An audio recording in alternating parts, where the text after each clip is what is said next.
When you navigate a city, you're mostly just tracking physical geometry, right? Like you're dodging tourists or timing walk Yeah, signs. sidestepping delivery bikes, that sort of thing. Exactly. It's a very tangible physical navigation. But Yeah. um, what if you had to navigate your day based entirely on unseen forces? I mean, Yeah. what if every single stranger you passed wasn't just a physical obstacle, but like a potential leak in your personal power supply? Wow. Yeah, that completely rewrites the map. You aren't just walking down a street at that point. You are actively managing a defense system against, thousands of invisible demands on your attention. Right. And that brings us to the core mission for today. So, welcome to a custom-tailored deep dive designed specifically for you. We are cracking open a highly metaphorical, intensely observant piece of text from the archives of something called the Albert Universe. Yeah, the date on this file is April 12th, 2026, and it offers a radically different way of looking at the strangers around us. It really does. It's a fascinating artifact, honestly. We're analyzing an archive file from a broadcast called the Sovereign Stream, specifically episode 0412, which is titled The Science of the Concrete Jungle. Great title. Right. And the text is authored by a figure who refers to himself as the Mad Philosopher, and he is communicating this entire philosophy directly to someone named Helios. But, like, right off the bat, the mad philosopher lays down a very strict ground rule for this transmission. He demands that we strip away the polish. He says we have to get rid of the AI talk and get down to the raw, hard ground truth. Yeah, AI talk.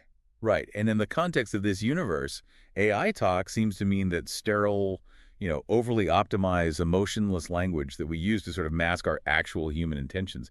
He wants absolutely none of that. No, he is incredibly specific about the sensory details required for this to be authentic. Like, he actually states that the words have to literally smell like the salt of a water taxi in the heat of the city streets. Wow. Or they just don't belong on the broadcast at all. I mean, he's demanding a philosophy rooted in the friction of the real world, not, abstract theory.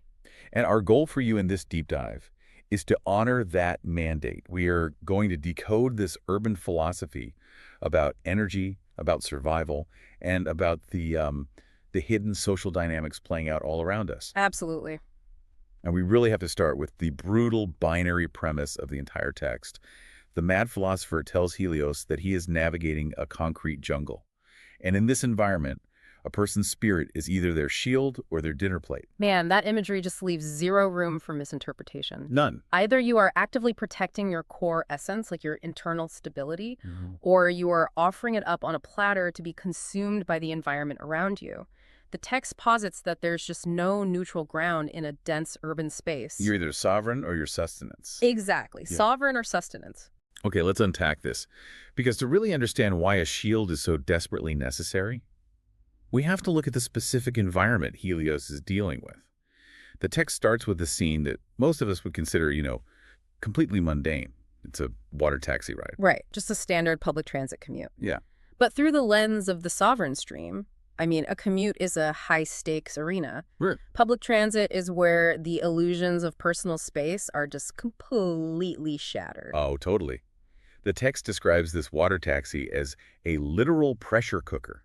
Helios steps on board, and instantly he's surrounded by people coming at him from every conceivable angle. Right. Some are drunk, some are visibly looking for, physical fights. But then the text points out a much more subtle, insidious threat. It talks about people who are playing sexual games just to see if they can catch your energy. Yeah, notice the phrasing there. Catch your energy. Right. The text separates physical violence from energetic extraction. This isn't about genuine romantic or social connection. It is a sport. A sport, yeah. The people playing these games are probing the crowd, looking for a reaction, like a blush, an uncomfortable shift in posture, a prolonged stare. All of those are microtransactions of energy leaving your system and going into theirs. And the warning gets even more intense, too. Yeah. The text tells Helios that in this country, even people who look exactly like him, people who might share his background or demographic, they will eat him up if they see a single crack in his armor. Wow. Yeah. The mad philosopher says that if Helios doesn't have his science right, and science is capitalized here, by the way, treated like a formal, rigorous discipline. Right, like physics. Exactly. If he doesn't have his science right, the jungle will consume him before the boat even reaches the dock. Which reframes the entire concept of survival. I mean, you have to survive the transit before you even face the actual challenges of your destination. Yeah. The science is the methodology of keeping your internal resources locked down while you're trapped in a moving metal box with strangers. I was actually thinking about how to visualize this, and I want to try an analogy here. Imagine you're walking through a packed subway station, Okay. but instead of just looking with your physical eyes, you pull out your phone and open up a Wi-Fi scanner app. Oh, I see where you're going with this. Right. Instantly, you see dozens, maybe hundreds of unseen networks and devices. You see routers from coffee shops, personal hotspots from people's pockets, municipal transit networks, Just a wall of signal. a huge wall. And imagine every single one of those unseen devices is actively pinging your phone. They're trying to force a handshake protocol, trying to run background processes, constantly asking, can we connect? What's your password? Can I send you data? And your phone is just freaking out trying to handle it all. You can't see the pings with your naked eye, but your phone's processor is working in overdrive just to reject them all, and your battery is visibly dropping. 99%, 95, 89. That concept of the crowd catching your energy feels exactly like that battery drain to me. That is a perfect translation of the mechanics the text is describing. You are literally walking through a sea of invisible parasitic signals. Yeah. When your phone gets hot in your pocket in a crowded stadium because it's searching for a signal, that is the technological equivalent of what the sovereign stream says happens to your spirit in the concrete jungle. But I have to push back a little here, or at least, play devil's advocate for the listener. Sure. If I walk onto a bus and assume every single person glancing at me is trying to eat me up or drain my battery, isn't that just profound paranoia? I mean, is this capitalized science actually a deep awareness of hidden social friction? Or is it just a really exhausting way to view humanity? Well, what's fascinating here is that the text explicitly rejects fear. Oh, interesting. Yeah, it doesn't frame this dynamic as a horror story. It frames it as physics. This is a philosophy of energetic transactions. So when the author talks about having your science right, they aren't advocating for paranoia. They are advocating for sovereignty. Sovereignty over your own attention. Hence, the sovereign stream. Exactly. I mean, most of us default to treating everyday interactions, a prolonged stare from a stranger, an erratic drunk person shouting at a wall, someone trying to draw us into an unsolicited conversation. We treat that as harmless background noise. Right. We might find it annoying, but we don't think much of it. Right. We don't view it as an active extraction. But this text argues that these events are active attempts at consumption. People who lack their own internal anchor, who don't generate their own power, are unconsciously or sometimes consciously trying to siphon stability. Wow. They're trying to pull attention or reaction out of you to regulate themselves. So the science is simply the disciplined awareness that your energy is valuable and you do not owe it to the crowd. Which, that opens up a massive logistical problem for Helios.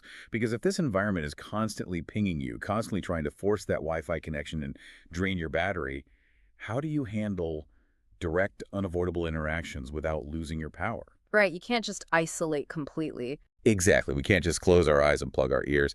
And the text provides a really fascinating case study on this in a segment labeled The Collision. Yes, this is where the abstract theory becomes a concrete practice. Helios encounters specific individuals on this boat, and we see his science put to the test in real time. So Helios observes someone the text identifies as the wind.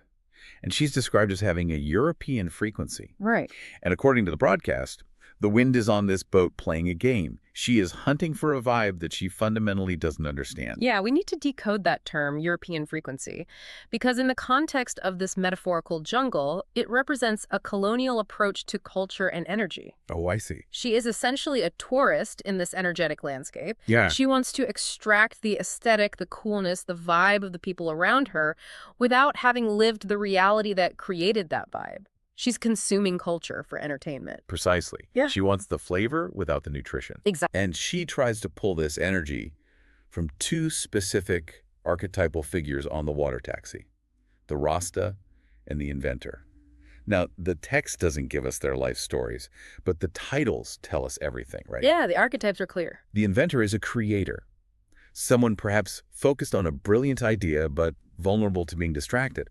But the text outlines a very strict protocol for surviving the jungle when these dynamics play out. Yeah. It commands Helios. You don't feed the seekers. You set the boundary. Notice the triage system the science employs here. Helios isn't told to treat everyone with the same cold detachment. Right. He's instructed to filter the environment. Right. The instructions are remarkably specific. He's supposed to treat the Rasta with the respect of the root. The text explains this because the Rasta is a man of the land. He's grounded. But for the wind, the instruction is the complete opposite. You block out the noise, you completely refuse to entertain the weirdness of her game, and the physical instruction given to Helios is to keep his eyes fixed on the horizon and his back firmly to the confusion. That, the text claims, is the only way to stay whole. It's an incredibly powerful visual. Eyes on the horizon, back to the confusion.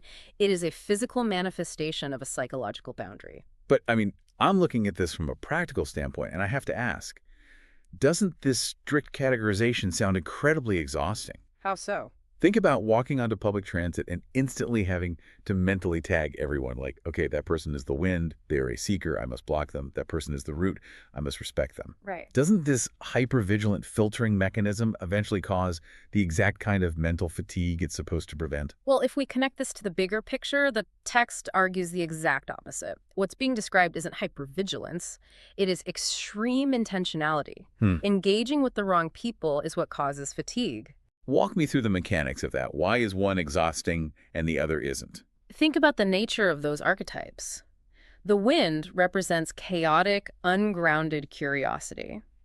A person operating on that frequency shifts direction constantly. They demand your attention, wanting to consume your energy to fill their own lack of identity. Right. Engaging with the wind is a guaranteed loss of power because there's no foundation there. You will pour your patience, your empathy, or even your frustration into them, and you will get absolutely nothing back. It's like the real-world equivalent of arguing with an anonymous troll in a comment section. Yes. Perfect comparison. They don't actually care about the topic. They just want the dopamine hit of making you react. It's a black hole for your energy. Exactly. On the other hand, the root represents grounded authenticity. The Rasta is a man of the land. He knows exactly who he is. He's stable. Right. Treating him with respect doesn't drain your battery because he isn't trying to siphon yours. He generates his own power. So when the text commands you to set boundaries, to turn your back on the confusion, it's really telling you to automate your defense system. Automate it. By quickly identifying who is a parasitic seeker and who is a grounded presence, you stop wasting energy deciding how to act. You don't deliberate. You simply close the valve. Setting that rigid boundary is the ultimate energy-saving measure. Okay, so you close the valve, you ignore the wind, you survive the pressure cooker of the water taxi without letting your battery drain. Right. But what is the actual payoff? Like, why go through all this martial discipline just to ride a boat? Good question. And the text shows us the immediate return on investment the second Helios finally steps off the dock and hits the city. The jungle changes shape. It's a Sunday. The text describes the city as relatively quiet, but it explicitly notes that the hunters are still there. The predators don't take a day off just because the volume is turned down. Right. But because Helios guarded his energy so fiercely on the boat, he is moving through this quieter environment with his spirit running high. And he experiences an interaction that the text refers to as a short look. This is arguably the most compelling concept in the entire broadcast. It defines what a healthy interaction looks like in this universe. Here's where it gets really interesting. Helios locks eyes, just a short look, with a black woman walking past him who, the text notes, knew the frequency. Knew the frequency. Yeah, and this brief moment is described as a transmission of pure power. The result isn't a game. It doesn't devolve into a transaction. It results in a hug, a laugh, and what the author calls a clean release. No friction whatsoever. A clean release. That phrase implies that the vast majority of interactions in the concrete jungle are sticky. They have hooks in them. Good. People want validation, or they want an argument, or they just want your time. When you try to walk away from a sticky interaction, there's a tearing sensation. Oh, that's such a good way to put it. A clean release means two whole, sovereign individuals interacted, shared a positive resonance, and parted ways without either of them trying to diminish or extract from the other. Let's bring back that smartphone battery analogy for a second. Okay. Imagine you wake up with your internal battery at 100%. You get on the commute. If you spend that entire ride doom scrolling, getting into petty arguments, engaging with all the junk and the weirdness. Engaging with the wind. Right, engaging with the wind. By the time you actually step into the city, your battery is at like 15%. You're stuck in low power mode. And we all know what low power mode looks like in a human being. Your system shuts down non-essential functions. Your posture slumps. You put your head down. Yep. You actively avoid eye contact because you physically cannot afford to process one more ping from the environment. Exactly. Mhm. But Helios didn't waste his battery on the junk. He rejected the pings. He maintained his full charge. So when a genuine positive connection presents itself, this woman, who knows the frequency, he actually has the surplus power required to engage fully. He has the bandwidth. Yes, he can execute that short look and share a laugh.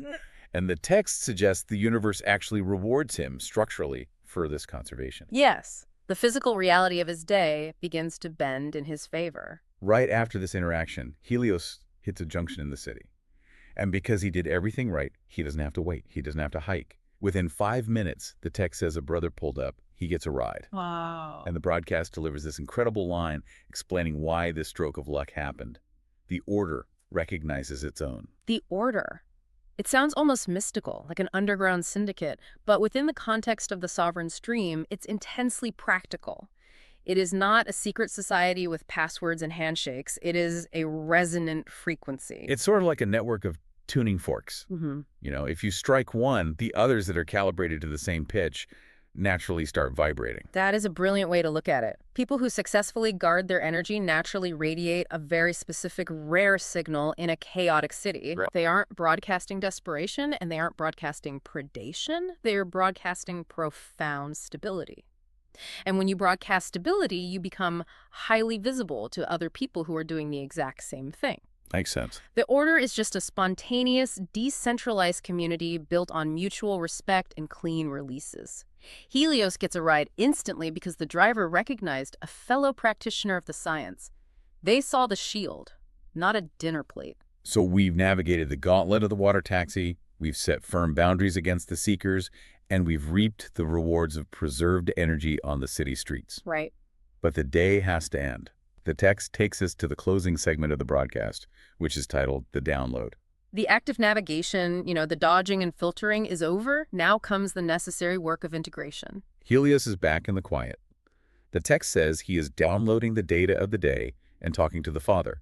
Now, talking to the Father here doesn't necessarily read as strictly religious. Yeah. It feels more like a metaphor for connecting back to an ultimate source of truth, returning to the absolute baseline of who he is before the city started pinging him. Right.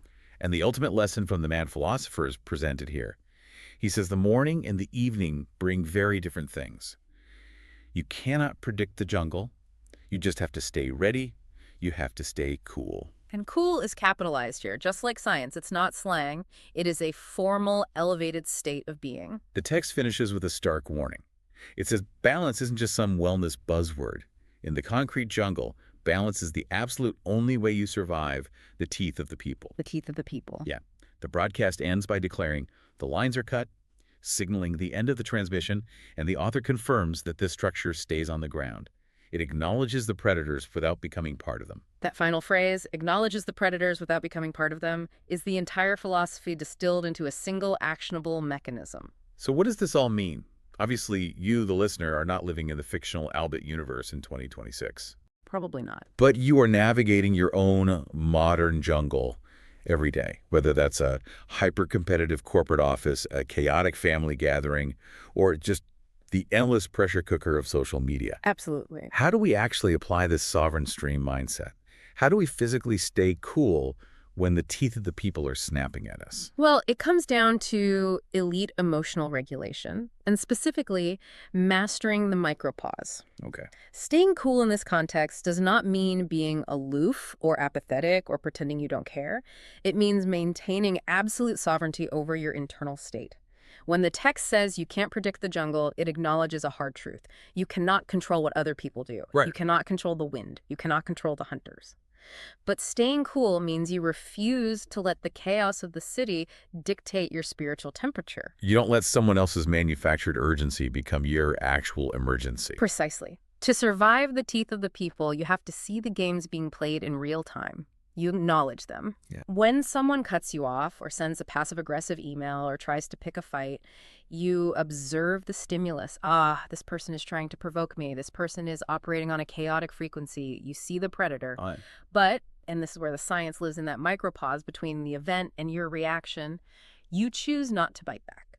Because the moment you bite back, the moment you mirror their anger or their anxiety, you've become part of the jungle. Oh, wow. You have lowered your shield and offered yourself up as a dinner plate.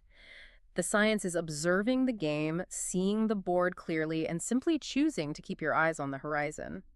That is incredibly difficult to execute in the heat of the moment, but the logic is airtight. So, to synthesize this entire framework for you, the listener, the takeaways here are deeply practical. Yeah. First, start treating your internal spiritual energy, your focus, and your patience like a literal battery. It is a finite resource. And you must protect that battery fiercely from the background applications running in your environment. Right. Learn to identify the different actors in your daily commute. Who is the parasitic wind, the people demanding your energy for vibes and arguments they don't actually understand? And who is the authentic root, the grounded people who deserve your respect and your time? Turn your back on the confusion. And always remember the value of the short look. When you preserve your energy, you have the capacity to prioritize those frictionless, authentic connections that leave both people energized. Seek out the interactions that offer a clean release rather than a draining hook. It is a phenomenal blueprint for urban survival.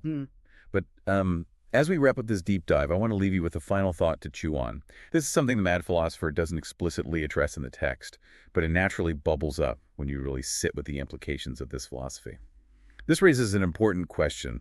The sovereign stream preaches perfect energy conservation, rigid boundaries, blocking out the weirdness and turning your back on the confusion to survive the teeth of the people. But if your ultimate goal in your own concrete jungle is to flawlessly armor plate your spirit and only ever interact with those who are already perfectly matching your frequency. People already safely inside your order. Exactly. Do you risk locking yourself out of serendipity? Oh, that is the inherent danger of constructing a perfect shield. It keeps the predators out, but it might bounce the miracles off too. Exactly. If everyone walks around with their science perfectly calibrated, never leaking a single drop of energy, never engaging with the messy, ungrounded, unknown, I mean, how does anyone ever show the necessary vulnerability to plant a brand new root? Yeah. Sometimes the most beautiful, transformative things in our lives grow from a little bit of unexpected friction. If you never engage with the weirdness, you might never discover a new frequency. It is the eternal tension between the need for survival and the requirement for growth. You have to survive the transit, but eventually you have to risk taking the armor off. Something for you to ponder the next time you find yourself standing on a crowded transit car, watching the unseen signals bounce around the room. Thank you for joining us for this custom deep dive into the Albert universe.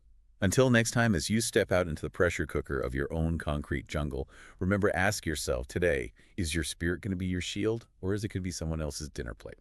Stay cool.